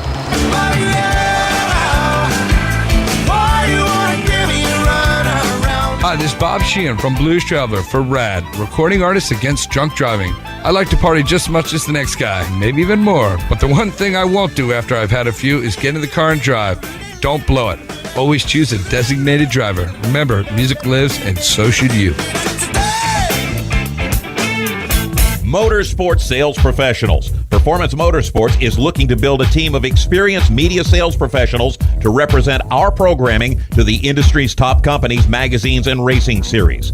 If you have motorsports sales or marketing experience, know how to work with agencies, understand social media, and are incredibly creative when it comes to working with clients and promotions, then we want to hear from you. Top performers are richly rewarded. Your imagination is the only limit here. Call 717-749-0444. That's 717-749-0444, or email us at scorpionradiogroup@gmail.com. You want to ask for Sue. Hi, race fans. This is Brett Deo, and you're listening to Turn 5 Live on PMN. Welcome back, race fans, to Turn 5 Live here on the Performance Motorsports Network. Stephen Ovens, Clint Miller joining you on the program here tonight. And Clint, we made an announcement earlier tonight about the 4-banger shootout at Outlaw Speedway coming up next Tuesday. And, of course, Brett Deo bringing us back from commercial break, and he'll be a big part of the show next Tuesday night, the Short Track Super Series. North Region, sponsored by Halmar International, coming into town for another big point event for them. It's going to be the Ultimate Outlaw 50, paying $5,000 to win, $400 to start for the modifieds. Then we've got the Grit Crate Sportsman coming in. You've got those guys are $1,000 to win, $100 to start. You've got the Fight Night All-Star Street Stock Series coming in. They will pay $750 to win and $75 to start. And then on top of that, the Four Banger Shootout, $600 to win, $300 per second. And I believe those guys are either $50 or $35 to take the green flag. So that's going to be a pretty big night there next Tuesday there over at Outlaw Speedway. So be sure to check all that out. And I mention that because folks are already commenting on the Facebook page, and everybody's sounds pretty excited about that whole deal. I'm sure that's going to be drawing some cars from a long ways away. So it'll be exciting to see that field. But we've got next up, coming up, we've got more results and audio from the Outlaw Speedway from Friday night. We've got the Creekside Entertainment Street Stocks that we're going to go over here. We've also got the Decker Insurance Agency IMCA Modified results. We've got the four-cylinder results and the Winner's Circle Deli Bandits on tap here as well. So I'll read over the results first. Creekside Entertainment Street Stocks, 20 laps the distance. Now, this driver here, Dylan Cece, picked up a second-place finish on opening night when they ran Thursday Night Thunder. He led 19 3/4 laps in that event and got snookered by Chuck Winslow. And actually, I'm trying to remember, Clint, I'm not sure. Maybe he didn't lead the entire race, but he led up until turn 4 of the last lap, got passed by Chuck Winslow. Well, he avenged that loss on Friday night. Cece got the feature win in the Dylan Potter number 7. Winslow would come home second. He and Jared Hill had a phenomenal battle for that second spot, dicing through lap traffic and doing everything there. Gene Ballmer was 4th. C.J. Guerri rounded out the top 5. Then 6 through 10, Jeremy Petrobowski, Tony Harris, Nate Daggett, J.J. Kreidler, and Carl Cleveland, the top 10. Heat race winners were Dylan Cece and Chuck Winslow.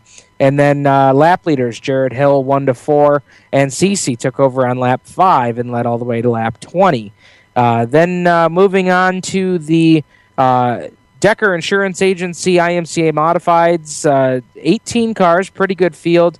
Their race cut down to 15 laps, Clint, and that was because of so many caution flags.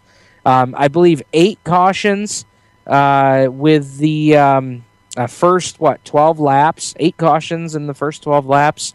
That was a long one on Friday night.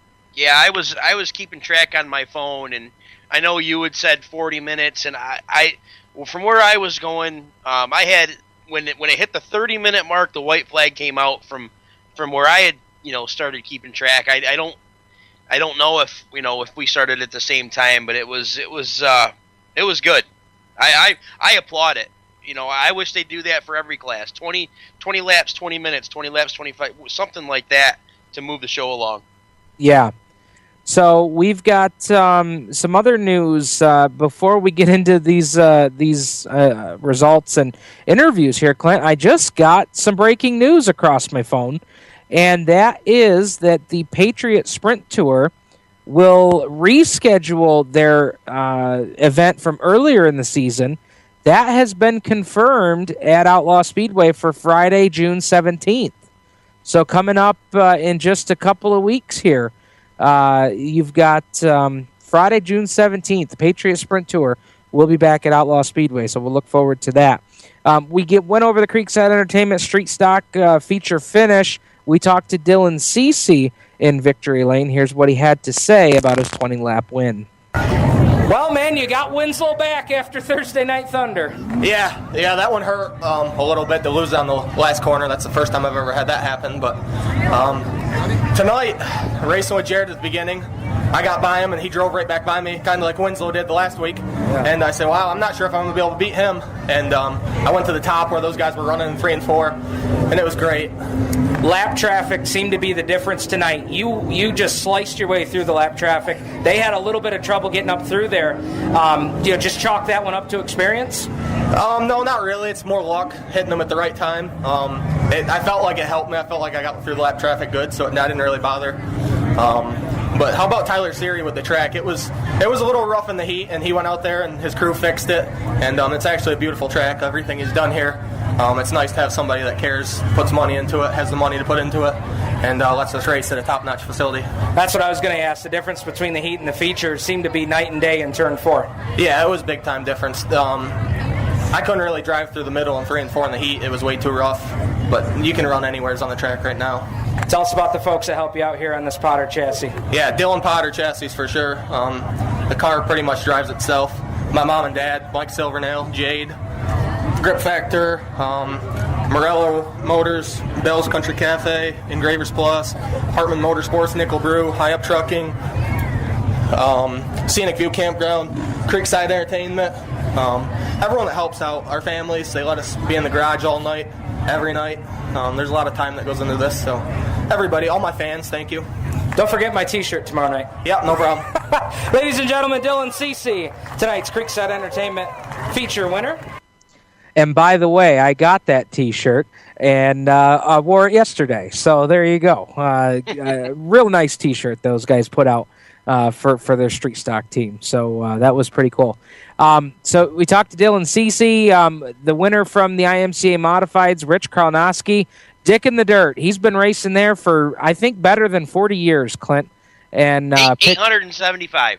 875. There you go. He got a win on Friday night. Brad Smith was second. Good run for Brad. He's needed a good run. I know he got a win a couple weeks ago, but since that win, he's seemed to had some bad luck on his side, so it was nice to see him shake that.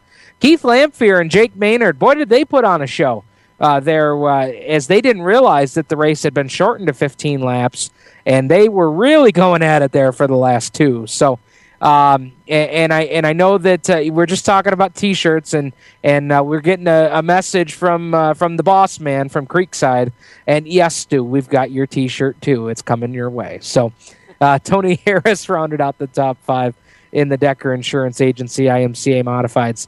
We heard from Rich Karlnoski. Here's what Dick in the Dirt had to say about his 15-lap win. First win of the season, Rich Karlnoski.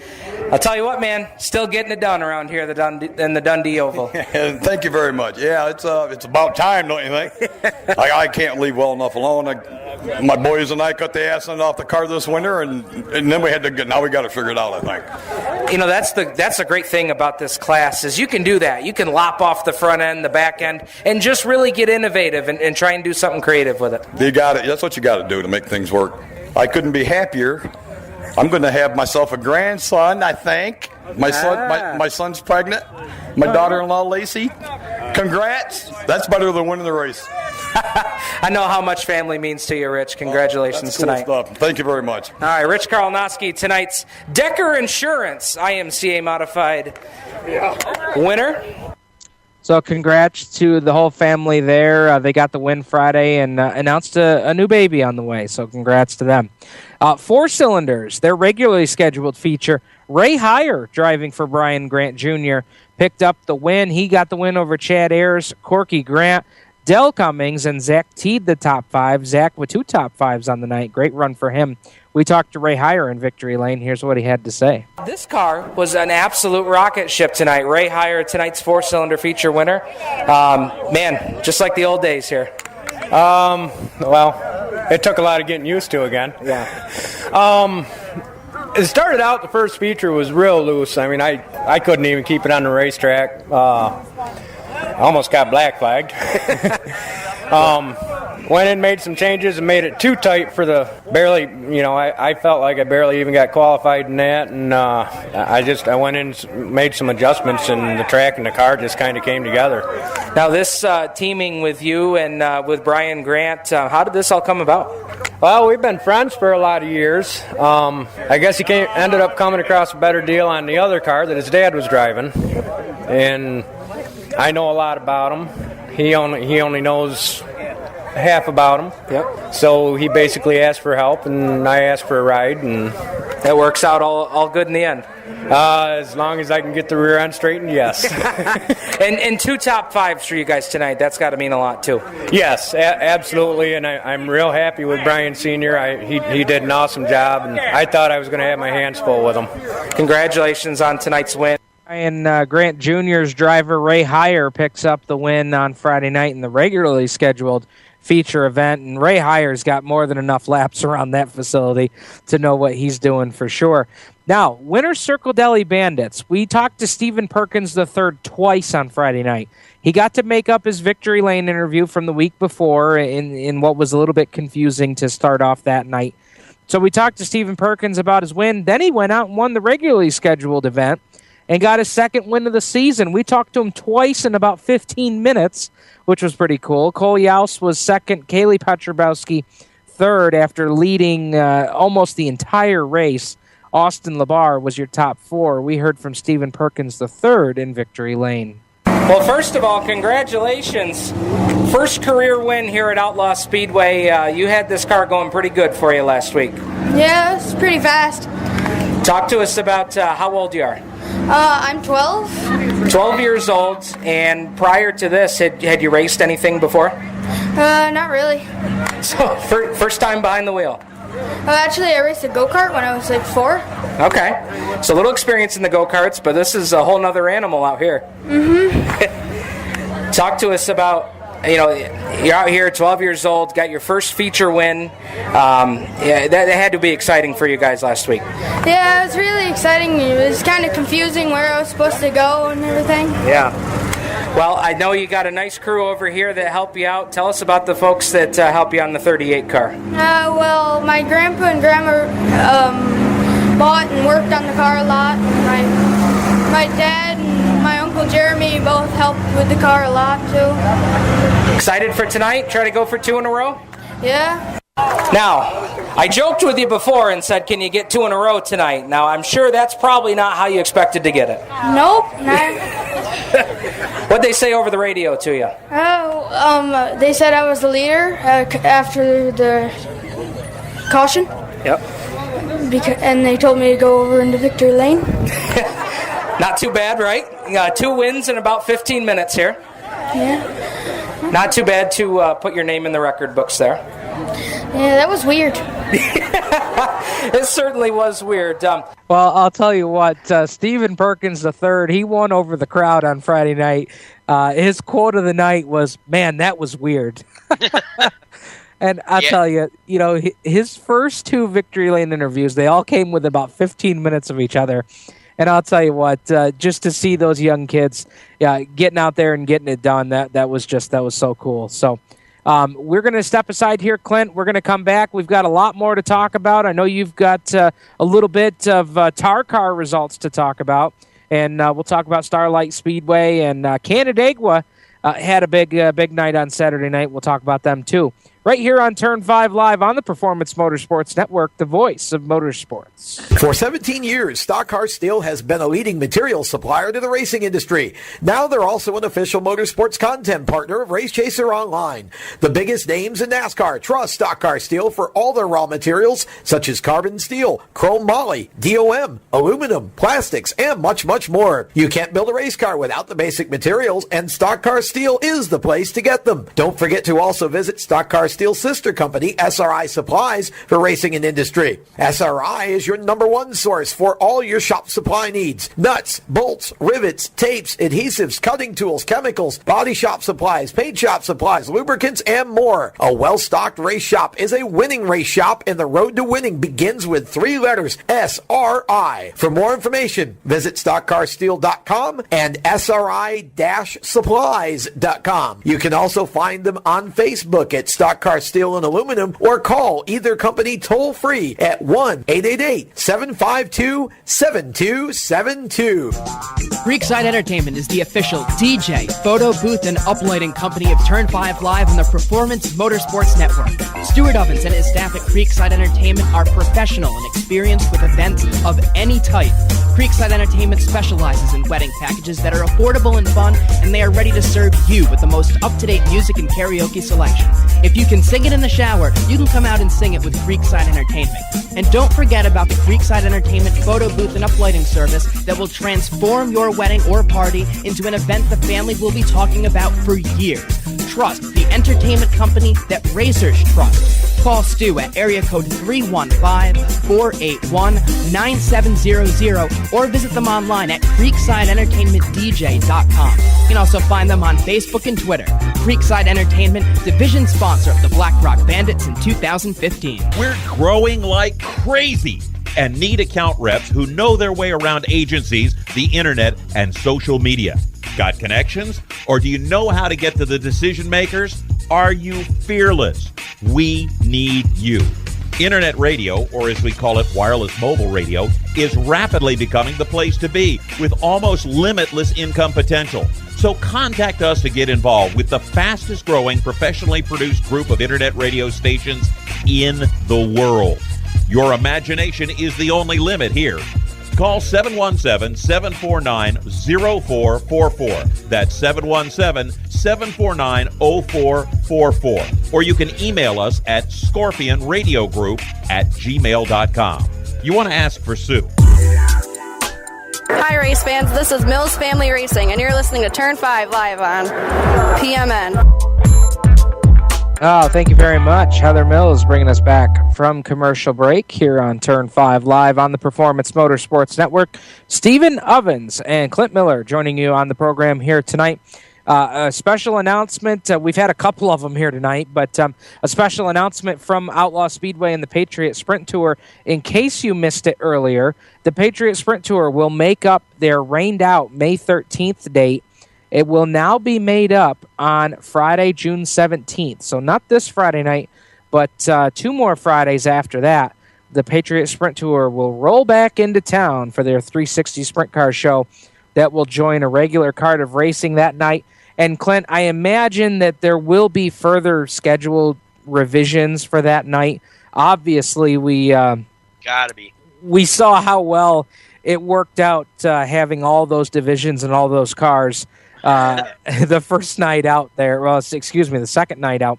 So I would imagine there will be some wholesale changes made to the schedule for that night. So as I've told everybody on the Outlaw Facebook page, stay tuned to the Facebook page and the Twitter account for any further changes that come about on the schedule there. So that is that. And we move on with some more news and highlights. And Clint, anything else that you wanted to mention before we get into some other places here as far as any of the action you saw or read about from Outlaw or Woodhull this weekend?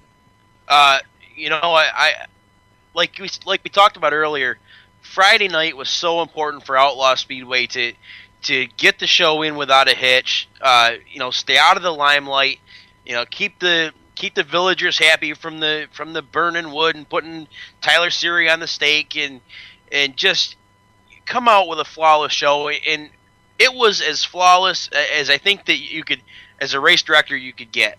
The race director, racetrack that you could get. A couple flaws here and there, but it's not going to always be. It's not always going to be roses. So congrats to Tyler Seary and the crew. The Jim Williams Memorial races, or is it? Yeah, Jim, right? George Williams. George. Is always a huge night for Woodhull, and it's so nice that they had a good turnout. And congratulations to Mike Bills on getting the win. And, Chris Doherty with a win of redemption, so to speak, and Jeff getting his first win. Just a lot of great things happened at our local tracks over the weekend. Yeah, we were just talking about some possible incoming schedule changes, and one of those schedule changes for Outlaw came out this afternoon, and that is that the Rush Crate Late Models will have the night off this coming Friday. They have a tour race for the Rush Dirt Late Models out at Freedom. So the Rush Crate Late Models will not be in attendance on the card this Friday night. And, I think for the folks that maybe don't follow the tour, Clint, this wasn't necessarily a popular move, but I mean, I don't know, man. 20 laps with 3 cars. I mean, I personally, I don't see the fun in that. But you're on a race team. What would your perspective be there? Well, the bottom line is it matters, but it doesn't matter what the drivers want. It's just like you said. It's the product that you put on the track. We watched at the end of the 360s in their tenor at Outlaw Speedway. They had the Knowles crew and Sparky Hills and maybe 1 or 2 other guys. It was boring. It was terrible. Get them with 4 or 5 cars. They don't need to be there. They're taking up time from a guy that needs to get things gone quickly. Now, would they go green to checkered? Probably. Not definitely, but probably, and it wouldn't take long. But it's just one more thing that you have to worry about. I would expect, and I expected when they had the sprints and they had the trouble last time, we had 19 cars. I expected them to change. Hey, listen, you've only got 19 cars. You don't need to run heats tonight. We're just going to go by draw, and you're going to do features only. The same with the late models. I think when it comes down to it, and you need to make changes on the fly, it is what it is, guy. You're not going to make everybody happy. Just do what you think that you have to do to make your show run better, and we'll deal with it. We'll be back next week. It doesn't matter. And the other consideration too, Clint, is the purse. I mean, for what you would project to maybe be 3 or 4 cars, I mean, even if you run them on a regular, on Friday night, I don't know that you can expect that they would pay out a full purse for just 3 or 4 cars. So I don't know how you can. It's a tough deal all the way around, and I think that giving them the week off is the right way to go. And I think when the Patriots come back, he needs to give somebody else the night off, whether it be the 4 cylinders or the street stocks. They need to get cars out of the pits that, with guys that are going to come fill the pits with the big haulers, and get a class out of there that, so they can get done on a decent time frame. It used to happen all the time, and like I said, it is what it is. Do it what's best for the track. And here's an idea, Clint. I know we spitball quite a bit on this program, but here's an idea. I mean, this week you've got the late models that are off for the Rush Series. Next week the IMCAs are off because they have an Empire State Series race at I-88. What about on the 17th when the Patriots are there? What about the street stocks having the night off? And I'll give you a reason why. Yeah. The street stocks are going to race on June 3rd. They're going to race on June 7th if they follow the Fight Night series, which I'm sure a lot of them will. And they also are going to race on June 10th. So those guys are going to race 3 times in a matter of 8 days. Why not give them the 17th off? What would you? I mean, you're a street stock crew member. What do you think? Yeah, I think to me he has to tell a class, and if so be it, whichever one it is. Most guys would say, you know what, a week off's not a bad deal. You get an extra week to go through your car. Okay, we're not going to race on Friday night. Maybe then we'll haul up and we'll go to Woodhall on Saturday. Or maybe we'll go to Thunder Mountain, or maybe we'll go to Skyline. Maybe we'll do something that we wouldn't do if we were racing on Friday night. Yeah, absolutely. And like I said, and not only are we racing on the 3rd, and I know we got to go to commercial, not only are we racing this Friday, but we got double features this Friday. Oh, yeah. So we got that's 4 races in 8 days. Right. And as it is now, I mean, we're going to break out the old 82 for Carl to run the Fight Night show on Tuesday, just because we don't want to turn around his car, that quick. Now there's an interesting thought. I mean, that car has run well. Yeah, and the last night of the year during the World 100 was probably the best the car handled all year long. So and it's sitting there and it's just begging to be used. And Carl wants to drive it, so why not? Yeah. No, I like it. I think that's a great move. We've got, we'll touch on Canandaigua quick here. Winners from Saturday night, Mike Welch and Mark Manutlo pick up wins in the street stock and pure stock divisions. Paul Guerri, the G-Man, in what was a hellacious battle in the sportsman division. I heard that was a fantastic race. Nick Guerri led quite a few laps in that one, too, which was great to see him have a good run. after what has just been a struggle last season and early into this season. So it's great to see all those guys have good runs. And then in the modified division, Peter Britton, Batman, picks up a win on Saturday night in their 35-lap feature event. Gary Tompkins, Steve Payne, Alan Johnson, Justin Hares, the top 5 there at Canandaigua on Saturday night. Clint, let's haul it off here into turn number 1. When we come back, we'll talk Thunder Mountain, we'll talk 5 Mile Point, and we've also got to get some tar car results here coming up here. So stay tuned, folks. You're listening to Turn 5 Live on the Performance Motorsports Network, the voice of motorsports. We're growing like crazy and need account reps who know their way around agencies, the internet, and social media. Got connections? Or do you know how to get to the decision makers? Are you fearless? We need you. Internet radio, or as we call it, wireless mobile radio, is rapidly becoming the place to be with almost limitless income potential. So contact us to get involved with the fastest growing professionally produced group of internet radio stations in the world. Your imagination is the only limit here.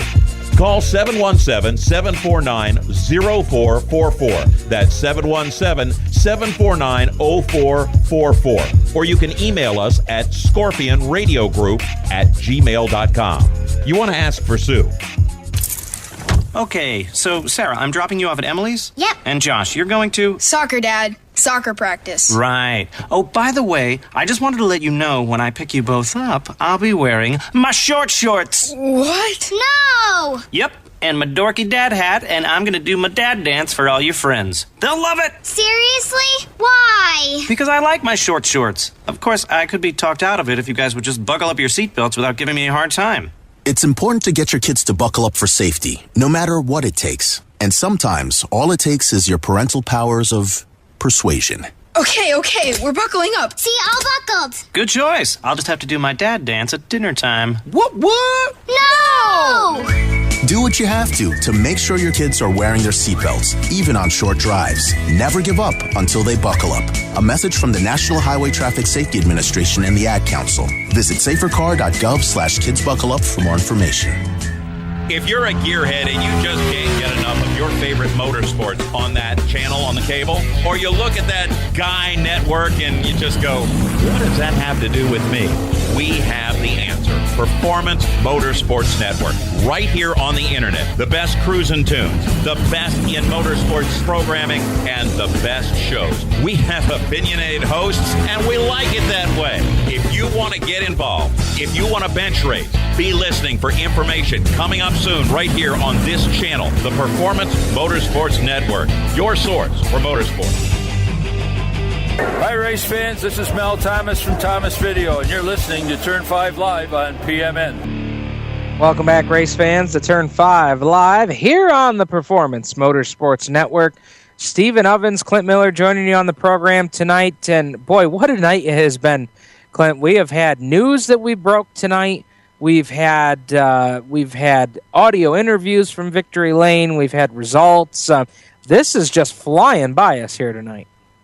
Yeah, it is, and you can always tell the shows that go off without a hitch are the ones that seem to be the most informational and the most fun, and you just lose track of time.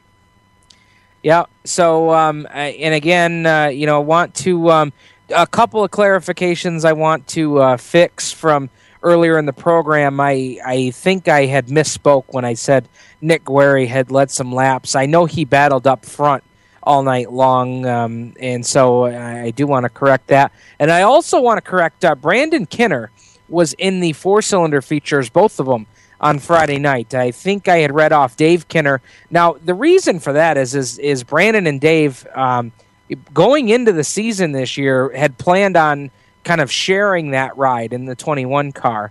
And so I guess Brandon was in that car, but again, being the announcer, I'm the last to know everything over there. So I kind of have to take a stab and hope that I'm right. Well, I took a stab on Friday and I was wrong. So there you go. But I still think now that we bring up the 21 car, I know there was a little bit of an incident over in the pit area afterwards on Friday night between him and Jared Brown, the 09 car. I know there was a little drama afterwards in the pit area. I know that, according to the results, Jared Brown was disqualified for the night. And before people bring it up, I know there's been a video that's been traveling around Facebook on some altercations between crew members and drivers from the weekend. And I don't know that we've heard the last of that incident, Clint. I don't know if you had a chance to scope out the video or anything like that. I was right in the middle of it, Steve. It was. Oh, you were? Okay. Yeah, because the races were over with. We were all walking from the stands back to our haulers, and it all happened right at where you enter the pits off the racetrack, and it did get a little crazy and hairy, and a lot of uncalled for actions went on. Yeah. So it's I don't think we've seen the last of that. I know that there's been some folks that have been pretty fired up about who did or didn't receive any penalties or anything like that. Well, so it's just like anything else. You gotta love social media. It just blows it up. Oh yeah, no doubt about it. No doubt about it. So I had somebody already message me tonight asking why we didn't address that. And, honestly, what do you want me to address? I mean, some shenanigans happened afterwards. It's a dirt track. Tempers flare. Yep. Yeah. What do you want me to say? I'm just a schmuck on the radio here. What do you want me to say? But so that's that. And moving on to some other things that we wanted to talk about. Short Track Super Series. Chad Cook finally seals the deal at Thunder Mountain, picked up a huge win. The driver out of Deposit, New York, deposited $5,420 from his win on Sunday. And again, that race went 46 laps instead of the scheduled 50 due to the rain. And he picked up the win in round number 3 of the Halmar International North region of the Short Track Super Series. So a big win there for Chad Cook, and a lot of headlines coming out of that one, Clint. Everybody is fired up, and I mean fired up, about the fact that Stuart Friesen finished 6th in that race. And some people say he went a lap down, some people didn't. But I saw an article in Area Auto Racing News today that helped explain it for me. And that was the fact that, the Friesen, from what this article says, and again, I wasn't there, so I don't know, but I'm just reading up post-race on what happened. Friesen comes out of the pits, and the leaders go by him, but the caution flag comes out while they were in the process of chasing him down to put him a lap down. And because the caution comes out, like most dirt tracks in America, they go back to the last completed lap. And so, therefore, Friesen doesn't fall down a lap to the leaders because they weren't at the line to complete lap number 32. So when the caution comes out and they go back to the last completed lap, Friesen has 31 laps in the books, just like the leaders do. So, therefore, he's not a lap down. Now, that's how it was explained in the article. And to me, that helps it make sense for me, as somebody that wasn't there trying to figure out what all the hubbub has been about. I tell you, Steve, the same thing's gone on at Black Rock for years and years and years. You never. It depends on who you talk to and who's running the place. But when you come out of the pits on the backstretch, it used to be that you had to beat the leaders out of the pits. Okay. And then it went to, as long as you come onto the tail and click the lap with everybody else, then you're okay. So okay. It can be confusing as to where you come out, where the flags are at, and where Stuart Friesen is in, or where he would be in coalition with that. Yeah. So it's all a matter of track and how they do it and how they've done it for years, probably. Yeah, and so, I think it goes down to the series rules again, too, I mean, that's kind of how some of those things work, and as you and I found out with the Short Track Super Series, they do have some rules that are strictly enforced for their series that you can like, you can not like. Single file restarts with under 5 to go. Yeah, exactly. So there was that. There was some other drama in the Short Track Super Series event. A couple of guys who we see on Friday nights. They're very familiar with each other.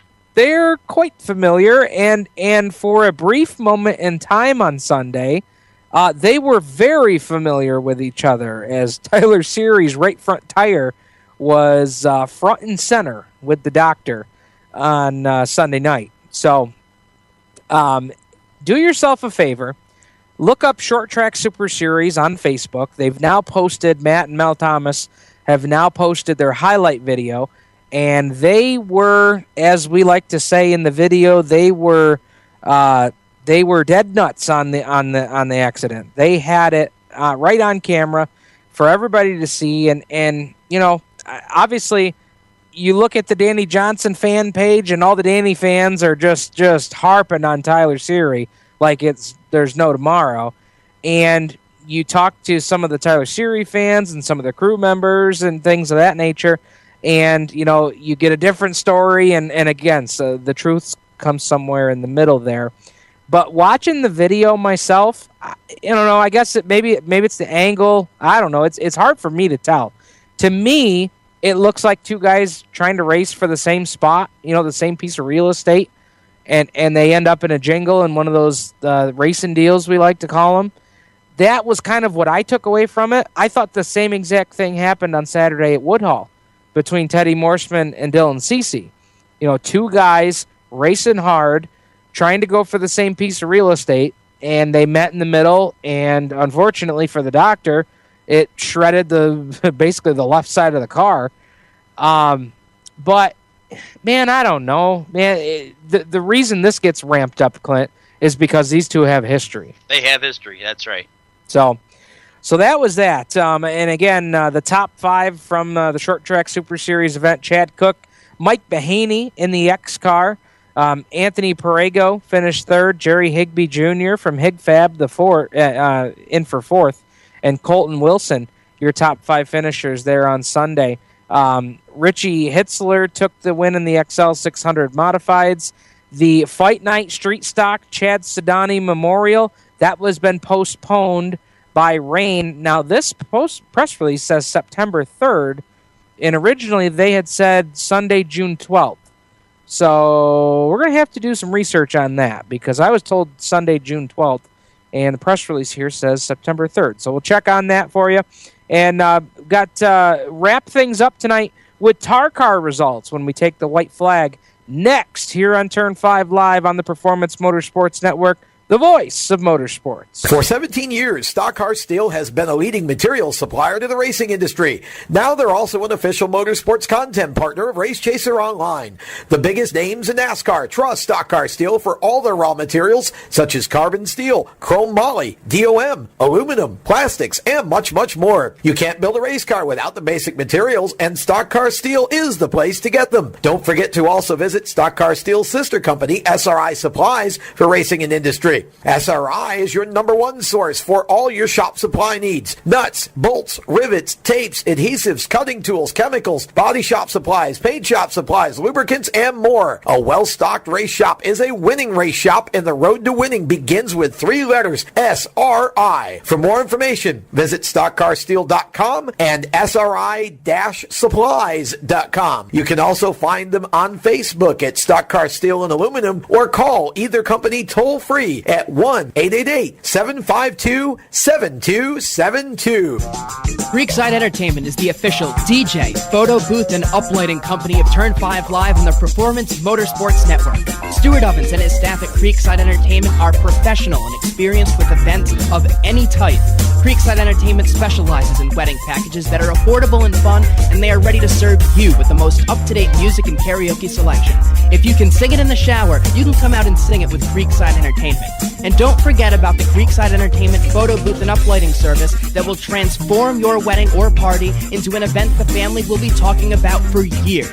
Trust, the entertainment company that racers trust. Call Stu at area code 315-481-9700 or visit them online at creeksideentertainmentdj.com. You can also find them on Facebook and Twitter. Creekside Entertainment, division sponsor of the Black Rock Bandits in 2015. We're growing like crazy and need account reps who know their way around agencies, the internet, and social media. Got connections? Or do you know how to get to the decision makers? Are you fearless? We need you.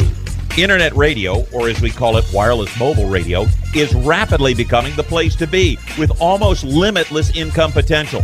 So contact us to get involved with the fastest growing professionally produced group of internet radio stations in the world. Your imagination is the only limit here. Call 717-749-0444. That's 717-749-0444. Or you can email us at scorpionradiogroup@gmail.com. You want to ask for Sue. Hi, race fans. This is Matt Shepard, and you're listening to Turn 5 Live on PMN.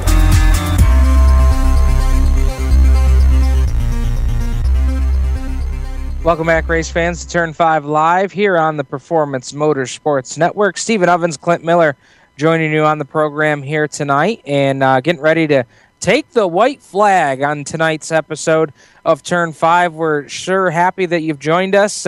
If you missed any of our announcements earlier in the program, just do a quick recap of those. Outlaw Speedway has added the 4-cylinders to the Tuesday, June 7th Short Track Super Series show at Outlaw. They'll join the Grit Series Sportsman as well as the Fight Night All-Star Street Stock Series.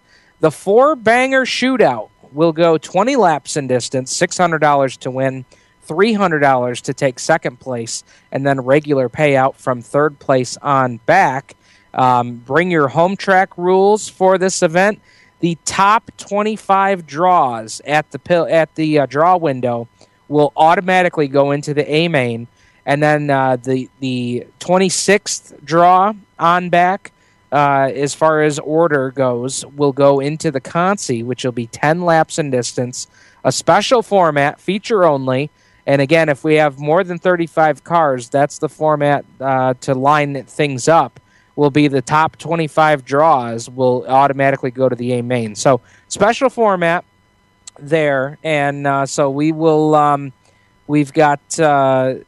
some updates here. I contacted Brett Dale about this schedule update for the Fight Night All-Star Street Stock Series, and he clarified that for me here just now. The Fight Night Street Stock Series has been rescheduled to Sunday, September 4th. June 12th had 2 different conflicts on the schedule, so he has changed that now to Sunday, September 4th. So in case you missed that from Sunday at Thunder Mountain, the Chad Sindani Full Nelson Memorial will take place on Sunday, September 4th. So that is that, Clint. Got that clarified. You know, we talk about Facebook and how it gets people fired up. Well, it certainly gives you an answer pretty darn quick, too. And Nick seems to be right on top of it for, and anything that comes up. People listen to the show. There's questions online. Nick's pretty good at getting back to you and getting the right answer out, just like he did tonight.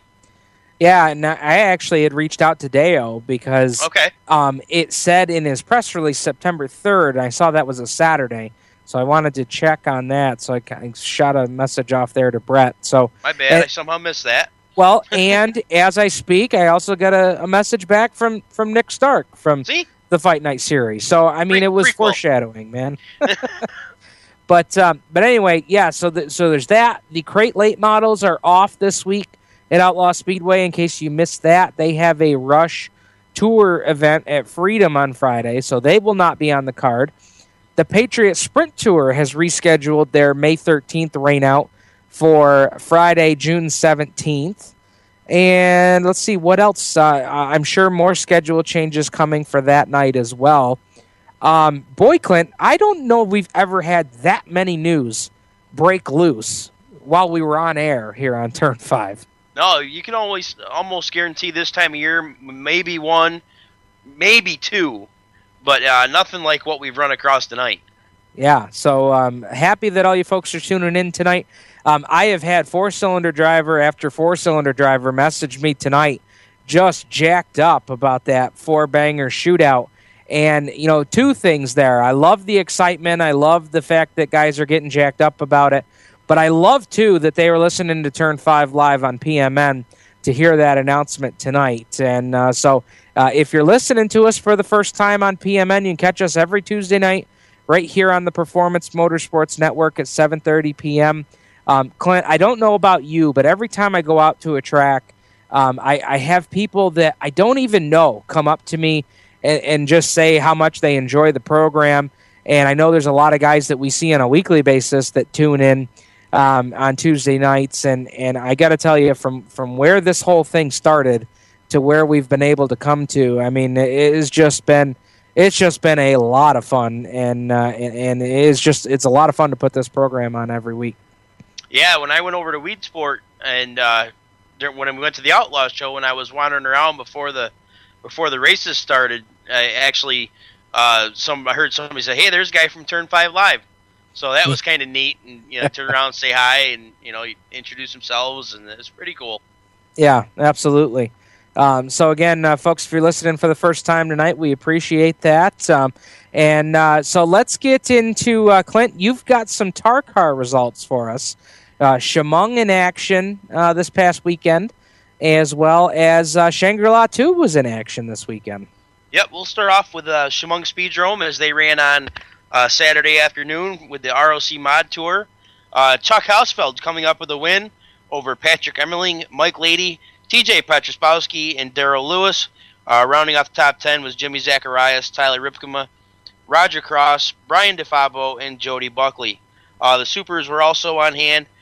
Nick Robinson coming up with his second win in a row over Tim Gulo, Frank Chapman, Chad Lane, and Rich Talata. The INX Legends, Gary Ham picks up the win over Brandon DeBroccolier, Kyle Youngs, Matt Evans, and Dalton Ranbo, not Rambo. And the INX Legends, the semi-pro, the Young Lions, Alexandria Smith comes up with the win over Alex McCullum, Pat Judson, Anthony Gulo, and Max Evans. In the Bandoleros class, Garrett Zacharias comes up with the win. Another young and up-and-comer, Zacharias. Teddy Bowen, Bryce Bailey, who was the Bandit winner, Shea Bailey, and DJ Shaw rounded out the top 5 there for your Bandoleros. And that rounds out your Chemung results from May 28th. Now, Clint, go back to that name. That what was it? Ranbo? Ranbo, yep. I'm gonna have to send an email to Carol from Chemung, the voice of the Chemung Speedrome. I've got a nickname for that guy right there. We're gonna call him the Machete. Hey, there you go. Just like Rambo. Just like Rambo. I like it. Sundays. How about Shangri-La 2? You got it right now. Sunday, Shangri-La 2 ran, had 5 or 6 classes in action. Winning the modified division was Patrick Emmerling. Nice weekend for that young man. Jimmy Zacharias comes home second. Tyler Ripkema, Mike Leedy, and Austin Kokanash come out the top 5. 6 through 10 was Kelvin Carroll, Brian DeFabo, Jody Buckley, John Ramsey, and Darren Scherer. In the late models, Travis Fisher picks up the win over Scott Nurmi, Eldon King, Ron Nurmi, and Bob Weber. Your B-Mods also had a decent turnout, 12 or 13 cars. Jimmy Zacharias comes up with the win. Zach Truesdale comes in second. Connor Sellers, Charlie Sharpstein, and Gene Sharpstein, Mr. Dirt. Been around a long time. Top 5. The INX Legends, Darren Shearer comes up for the win. Double dipping there. Chuck Lohmeyer, David French, Gary Ham, and Beth Shearer rounds out the top 5. And in your street stocks, Tim Gillow comes up with a win over Gary No, Steve Paseric, which I was surprised to read this name on here. I've never known Mr. Dirt, actual dirt, to run on the concrete down there.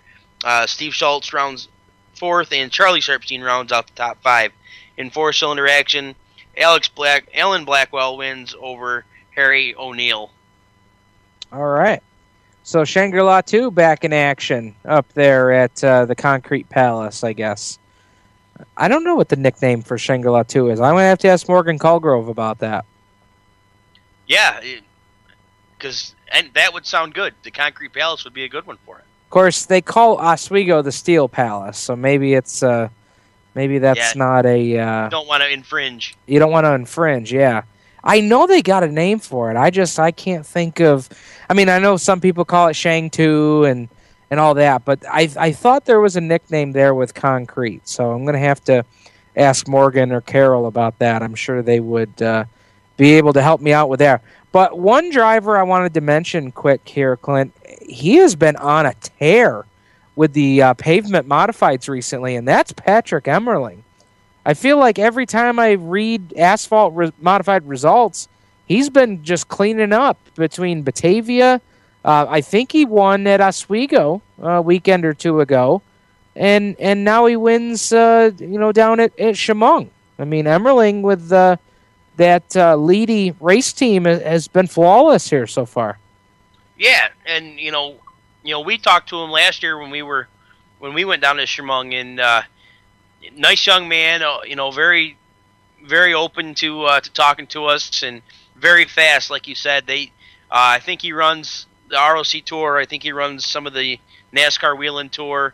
So nice to see him down and having a good run, good runs, I should say. No doubt. So coming up this week, we of course will be out at the Outlaw Speedway. We'll be out at Woodhall Raceway on Saturday night for their program as well. How about for you, Clint? Outlaw on Friday with the Double Deuce Coupe?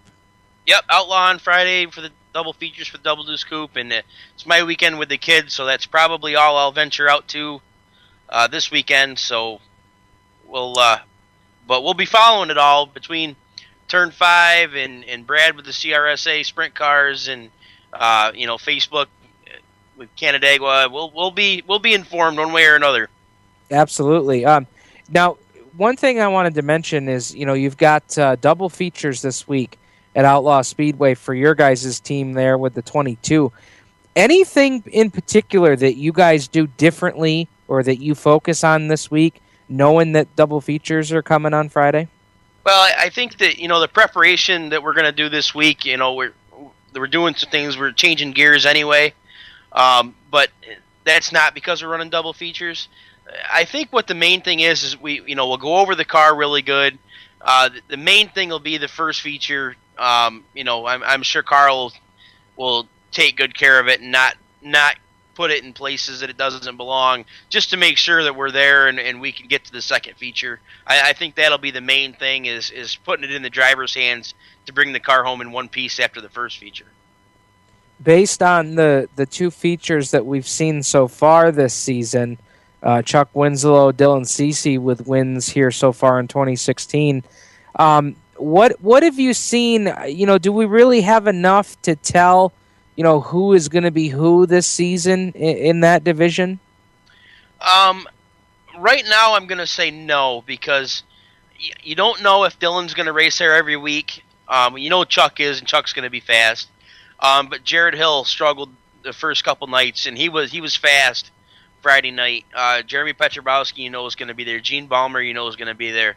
J.J. Kreidler, he's had a 9th and an 11th, I think, and he'll be a top 5 car, nights this year. We're going to get closer eventually, and it's just it's a good class, and a lot of guys can win. I think one thing stands out from the first two races is I think Chuck Winslow is going to be a real tough guy to beat in that class this year.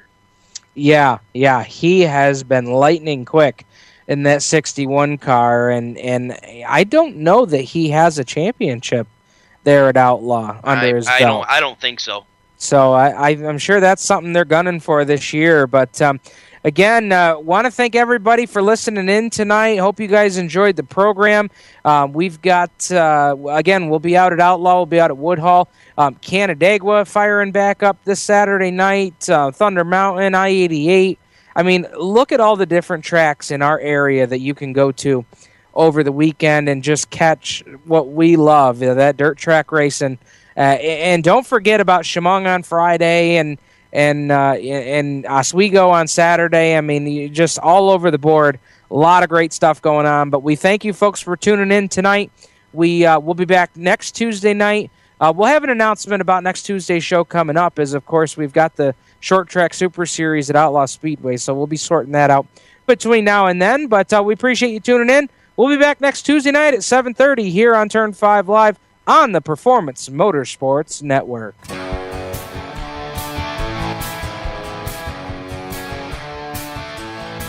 Turn 5 Live is a copyrighted production of the Performance Motorsports Network. PerformanceMotorsportsNetwork.com is a member of the Scorpion Radio Group Incorporated and may not be rebroadcast, replicated, or saved in any media without the explicit written permission of PMN. The opinions expressed on this program are those of the host, co-host, and guests, and do not necessarily reflect those of the management and ownership of either the Performance Motorsports Network or Scorpion Radio Group Incorporated, the advertisers, or marketing partners. Thank you for listening to Turn 5 Live. You can listen to Turn 5 Live every Tuesday night right here on the Performance Motorsports Network. Stay tuned for more great PMN programming.